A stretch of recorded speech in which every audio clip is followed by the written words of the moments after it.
আসসালামু আলাইকুম এভরিওয়ান, সবাইকে পবিত্র মাহে রমজানের শুভেচ্ছা। ভাবলাম যে আজকের রান্নাটা আপনাদের সাথে একটু শেয়ার করি। কালকে রান্না বান্না করছি, কালকে তো সেহরির জন্য রান্না করতে হয়েছে, তো একবার ভাবলাম ভিডিও করি। আবার ঝামেলার মধ্যে সন্ধ্যার পরে রান্না করছি, বাচ্চা কাচ্চা নিয়ে ঝামেলার মধ্যে ছিলাম, এর জন্য আর ভিডিও করা হয় নাই। তো ভাবলাম যে এখন আজকের রান্নাটা একটু ভিডিও করি। আর আমি এখন সেহরির জন্য দ্বিতীয় রোজার সেহরির জন্য রান্না করছি।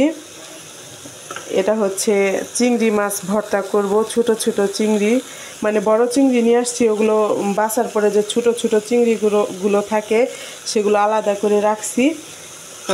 আর কিছু চিংড়ি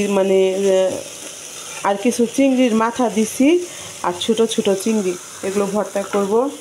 আর এখানে আছে গুড়াগাড়ি মাছ চটচটি, এখানে গুড়াগাড়ি বলতে যে পাঁচমিশালি মাছগুলো আছে না, বিভিন্ন ধরনের ছোট ছোট মাছ থাকে, ওগুলো চটচটি করতেছি। শাক রান্না করব, আর তাড়াতাড়ি করতেছি কারণ আমার রান্না শেষ হইলে আবার আমার নানি রান্না করতে আসবে। এখানে বেগুনির জন্য বেগুনি কেটে রাখছি। আজকের বেগুনিটা একটু অন্যরকম গুলগুল করে কাটছি। এভাবে কাটার কারণ আমার কড়াই ছোটো, ছোটো কড়াইয়ের মধ্যে এভাবে কাটলে আমার মনে হয় যে তেল সাশ্রয়ী হবে। আর বেগুনটা একটু মোটা ছিল।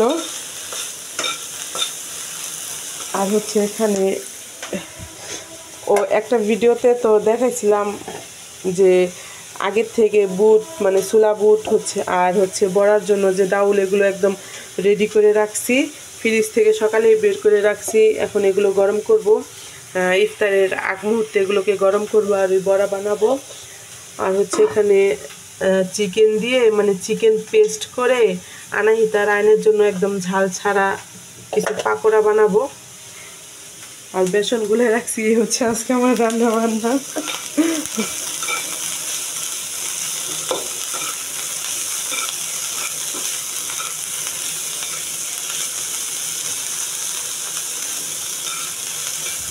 এর আগে কখনো চিংড়ি ভর্তা আমি নিজে করি নাই, খাইছি অনেক, আম্মু করছে অথবা যেই করছে তার কাছ থেকে খাইছি, কিন্তু আমি নিজে করি নাই। আজকে ফার্স্ট চিংড়ি ভর্তা বানাবো, জানি না কেমন হবে।